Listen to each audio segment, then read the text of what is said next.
It's been an exponential increase. Actually, if you look at the next part of the slide, we're now producing more than 300 million tonnes every year. When I started making the film, it wasn't quite 300 million tonnes.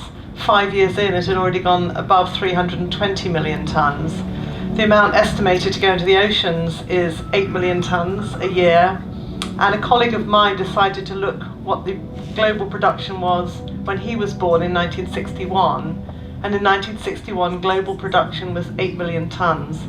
So we're now allowing to go into the ocean the equivalent of global production.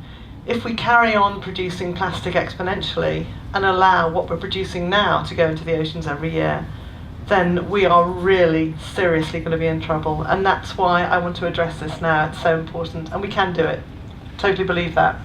And the beginning of that graph was 1950s, and this is where things were Adverts in the 1950s. From the 1950s. Adverts in the 1950s. More doctors smoked Camels than any other cigarette. What about if you've got asthma? No problem.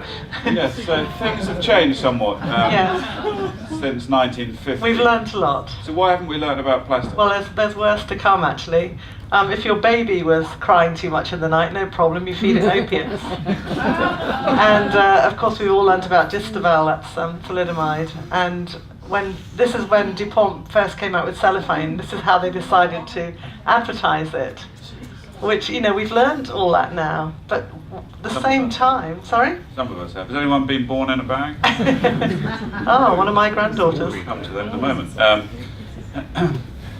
So things have obviously changed in some parts of the world, yes. But why not in plastics? This is what I don't understand. This magazine came out in 1955, and this was the beginning of this addiction that we have to so-called disposable plastic. What we haven't seemed to get a grasp of is that plastic is indestructible. So the very idea of making something that's disposable out of something that's indestructible, that defies nature, it doesn't decompose, to me is crazy. And of course this is the consequences. We have our plastic taken away, but in developing countries there's no way to do that. And that's one of the images we often see, that the majority of plastic seems to be emanating from developing countries, and that's one of the major issues. So when we're looking at the amount of plastics going into the ocean, where are those points of departure from land into the ocean, the majority of those countries? Well, 50% of all plastic that goes into the ocean is coming from 5 Asian countries. Which are? It's China, Indonesia, Vietnam, Philippines. Oh, can't remember the other one. I know 6 is Sri Lanka. It's going to come to me later. But that's only part of the. That's only part of the challenge. Exactly. We produce a lot and we use a lot of plastic here. What happens to our rubbish? Well, that's the thing. It's very easy to blame people in developing countries, or it's in the Far East, it's a long way away from us. I recycle all of mine. But actually what we don't know is that when we're recycling it, a lot of the time it doesn't go to a nice, neat recycling centre and get turned back into plastic. It's being sent to Asia, and they only want a certain type of plastic. PET is particularly valuable in the recycling stream. The rest of it gets dumped or buried, and a lot of it gets dumped into rivers because the perception is that they will constantly cleanse the village or the town and take the plastic away. But there is no away, and that's the fundamental thing that we have to get across. And I mean, part of the solution obviously starts at home, and we're going to come later to discuss those solutions. But of which there are many. Of which there are many, yes. And one of the things we've seen recently is China, for example, turning around and saying, well, actually, we don't want your rubbish anymore. We don't want some of your rubbish anymore. How much do you think things like that will start to affect this, the transfer of rubbish from the developed world to the developing? I think that it's going to be a real wake-up call. I think initially it's going to be very difficult, and we're going to see probably things get worse before they get better. I was actually working in Hong Kong just recently when that was announced, and the Hong Kong government were in a complete tailspin because they've always just sent everything over the border. There's no recycling at all in Hong Kong. And we're now actually engaged with them talking about some solutions, of which I'll come on to. But I think people have now got to actually realise plastic doesn't go away. We can't keep sending it away. We've got to stop producing and relying on single-use plastics because they are pointless. Plastic's making its way, obviously, an easy route from rivers into the oceans.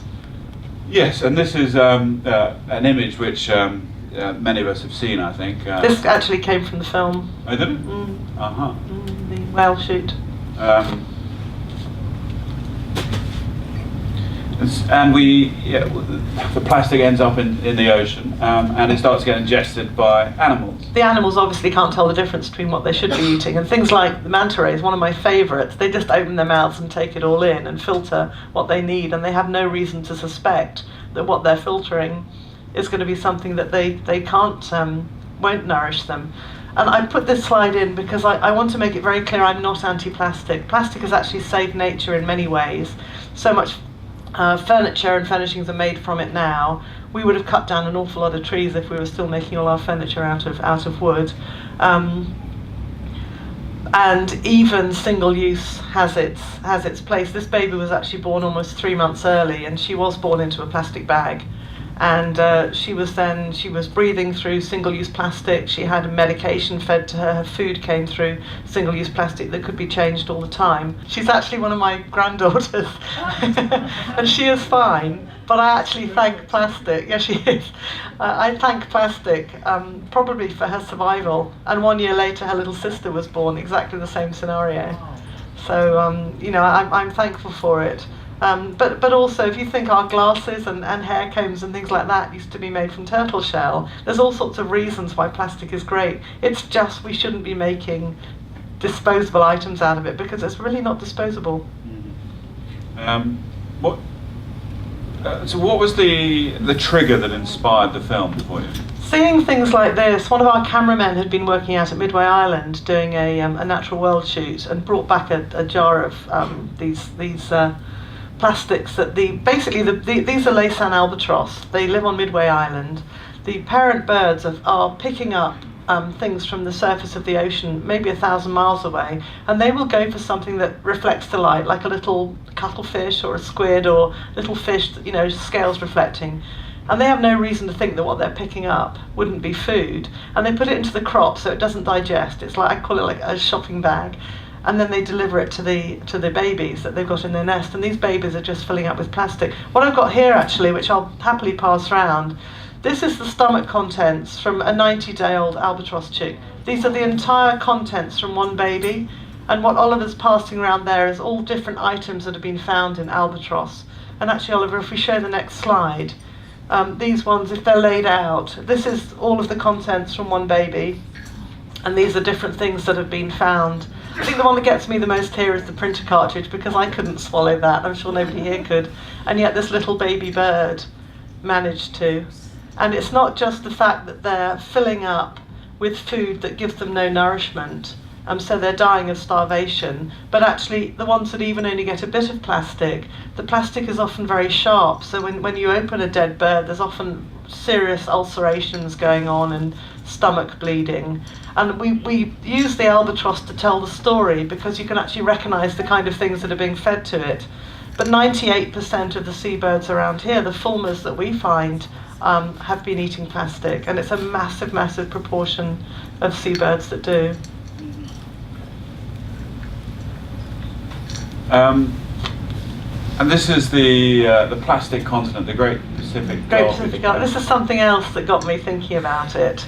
That there was a huge floating island. You see this all the time. In fact, whenever I tell people what I'm doing, they say, well, isn't it that big island out in the North Pacific? And the other thing, which, if you just press it again, Oliver, it'll highlight this bit. I started looking into this. I couldn't find any pictures of this Great Pacific Garbage Patch. And why wasn't Google Earth showing it? If it's 10 meters deep and 3 times the size of Spain, why couldn't we see it? And then I would see statistics like this telling you how long it takes plastic to break down. Well, for a start, plastic doesn't break down. The one that you see all the time is plastic bottles, 450 years. Plastic's only been around for 150 years. So it made me question where these were coming through, and I wanted to find out for myself, because I have a science background, so I like to get the facts straight. When was the garbage patch first discovered? In the late 80s, by a yachtsman who was sailing through it. He's actually retracted that remark, but the media picked it up because it's such a phenomenal thing. Oh yeah, it was like a Great Pacific Garbage Patch. It was he called it twice the size of Texas, and that it was 10 meters deep. Well, actually, that's just small plastics in the water column. Why did he retract it? Because it's not as people describe. You'll see. I mean, the next slide will show you. We've got a, oh yes, just if you press this again, it will animate it. Basically, there are 5 main ocean currents. There's lots and lots of little ones, but these ones are driven by the rotation of the Earth. And what they do is they collect anything that comes down from our coastal waters, so our rivers and waterways and beaches, and they will collect it and concentrate it in the centres of them, like a bit like a blocked loo when it goes round. Sorry about that if anyone's just eaten. So the idea was that people were actually documenting the Great Pacific one, and I actually managed to get a ride on this crazy ship, and we went out to the Great Pacific garbage patch for 32 days, and that was taken at the centre of it. And I had decided to make this film about it. That's what it's like under the boat. If you're diving, it's like you're free falling, you know, out of an aircraft. Absolutely beautiful Pacific blue, 5.5 kilometres of sea below you. And what we wanted to do was actually, I wanted to make a film about this huge Pacific garbage patch, and this really took me by surprise because this was my recce. And what we did was we put a small boat out. What year was this? This is 2009. 2009, right. We put a small boat out to collect all the plastic we could find in 1 hour, and this is the absolute total contents. It's not good, but it's not exactly a 10-metre deep continent. And if you look at these, most of them, to me, have come from some kind of shipping, because you've got watertight lids and this filter here. These are crates, very typical of people just dumping them overboard. But what I found out on that trip was that plastic in the ocean becomes very brittle, and it can take about 20 years to get from the coast to the centres. So what it does, as with the salt and the sunlight and the wave action, it becomes brittle and breaks up into smaller and smaller pieces, but never quite goes away because it doesn't decompose. So we then worked with the scientists to try and collect it from the surface. If plastic has a density of less than 1, it will float, and otherwise it will sink. So we had this net here to collect plastic from the surface, and because we'd been told about this, you know, that it being 10 metres deep, we made another net just from bits we found around the boat, which we put at 10 metres below, 2 metres below, and everything was in this one, because unless the water's turbid, it's going to float or sink. But what I've got afterwards, it's a series of photos. The first one, this was when we emptied the contents into a sieve. This was 400 miles west of San Francisco, and I was horrified seeing that because the water looked so clear, and there were these little bits of plastic in. But if you keep going, Oliver, the closer we got to the centre, the worse it became. And there's the final one. Every single trawl at the centre came up like this, and this was a real wake-up call for me. This is the actual truth behind the Great Pacific Garbage Patch. You can't see it, but of course it's all mixed in with plankton, the heart of the food chain, and of course the phytoplankton, which provides more than half the oxygen we breathe. And this was, you know, for a filmmaker, it's like, okay, this is, you know, a very insidious story.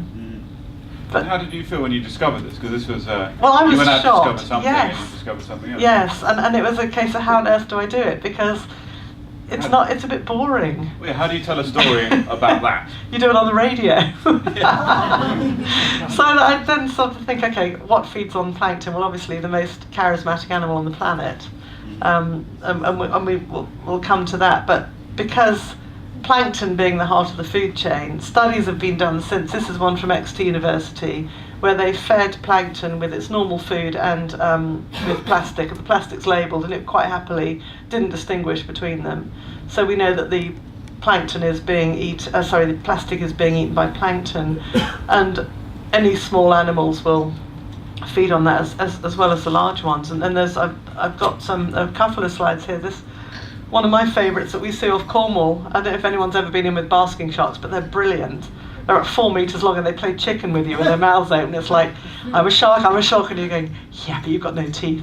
So they're really, really lovely animals, and they just feed on plankton all the time. How much are they swallowing in a go? Well, these ones I don't know. I've only got the statistics for blue whales, which is one of the animals we decided to film. But one of the things that that made me think was if it's not just the plankton, we don't eat plankton, but we eat the fish that feed on the fish that eat plankton. And one of the things I discovered, which is these are the type of fish that we eat, and you know, they will eventually somewhere down the food chain be eating the plankton. But the plastic when it gets to the ocean, it's quite phenomenal because it starts to attract chemicals that have been out in the ocean for decades. Things from agriculture and industry, they don't actually like water, and what scientists have discovered is that they really like plastic and they're attracted to it instantly. And if you put brand new pellets out in the ocean and then check them at the end of the day, they will already have more chemicals than the surrounding water. So the longer they're there, the more chemicals there are, but they also leach it. And I think I've got a little bit of a, sorry, I didn't change this, you've got to read it. It's a two-way thing. Plastics, that's fine. Plastics leach chemicals and they attract it. And these chemicals have been linked to all sorts of disease that's on the increase now. Now you can't say that because I eat a fish that's eaten plastic that any of these things are going to happen to me, because if you go to the next slide, it's the... Just before we go on to the next slide, I'm rabbiting, aren't I? No, it's all good. Please do interrupt at any point in the conversation. Shut me up. No. So what we're seeing is that plastic bioaccumulates toxins, and we've seen that in the deepest parts of the ocean. There have been some reports by a scientist, Alan Jameson, I think, who found that there was evidence of plastics in the guts of animals in the deepest parts. In the Mariana Trench. The Mariana Trench, yes. And do we know how much these plastic nurdles bioaccumulate toxin compared to the toxin that's otherwise around them in the water? We do, because a very good paper was written by Chelsea Roshman when we were in the edit, actually. And she was actually looking at 5 main types of plastic that we use, so she knows the ones that accumulate faster than the others. Don't ask me, because I'll have to look it up. But if anybody wants the paper, I'm very happy to send it to them. So the 5 that she looked at them within a day. She then did daily for a week, weekly for a month, and then monthly for a year to look at the chemicals that were on them. And some, by the end of it, they were millions of times more than what was in the ambient water. Things like DDT that was banned in the 70s, it's still out there, and it loves plastic. But the interesting thing is, when it's eaten by these animals, you might think, well, I don't eat the guts of a fish, unless you're eating mussels or something like that. But what these chemicals like more than plastic is fat, and they are released in the gut of these animals and pass into the fatty layers, the bits that we like to crisp up below the skin. And that to me is the concern, because it's in the food chain, and that will intensify the higher up the food chain you go, and we're at the top. So why does it intensify as it goes up the food chain? Because a small animal will eat a plankton, and then that animal might eat 10 plankton, and then a little fish will eat 10 of those fish, so that then it gets 10 times the amount. A bigger fish will eat 10 of those, and so that chemical is more and more and more will go up to the top of the food chain, and that's how it bioaccumulates. So plastic, I mean, one of the plastic pollution is just one issue of the wider pollution that's in the ocean. Yes, I didn't know about this when I started to do this film. But it's one of the issues of ocean health and ocean resilience and everything else. Yes. But it's the agricultural and the chemical runoff from land, which then goes into the ocean as well, which then bioaccumulates around these pieces of plastic, these nurdles, which then go up the food chain. Yes. It's not just the nurdles, actually, it's the microplastics from plastic breaking down. Right. And the new science is on nanoplastics, but don't ask me. Is there evidence that at the top of the food chain, the consumption of plastic and those toxins is actually leading to these diseases in us?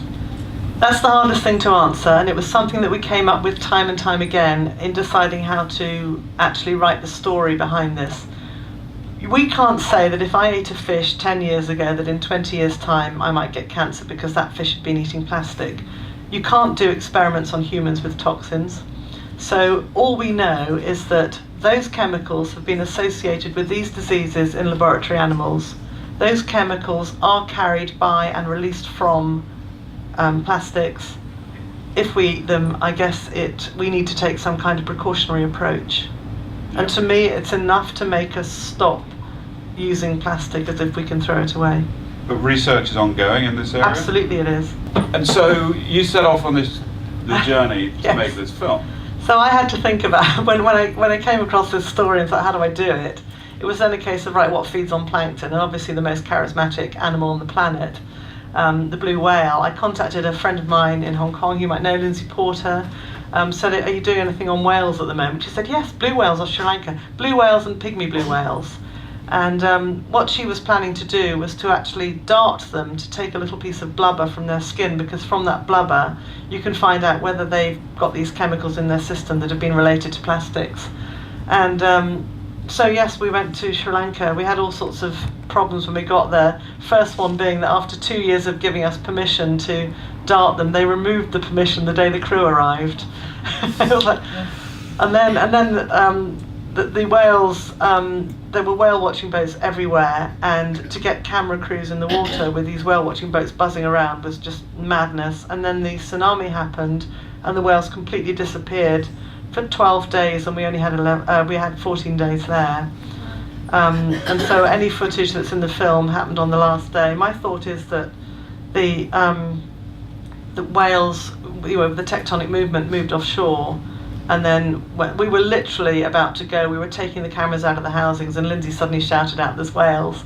They'd gone back to the continental shelf where they feed, and so we got everything in the last sort of couple of hours before we headed back to Colombo. Oh yes, I'm sorry, this very important bit. Right where the whales were feeding, there was plastic everywhere. And that comes back to the question you asked me earlier, and I'd like to put it to the audience. When a blue whale opens its mouth, it takes in a lot of seawater which it filters for food, and it should be good food. And I just wondered if anyone would like to hazard a guess as to how many litres of seawater a blue whale takes in one mouthful.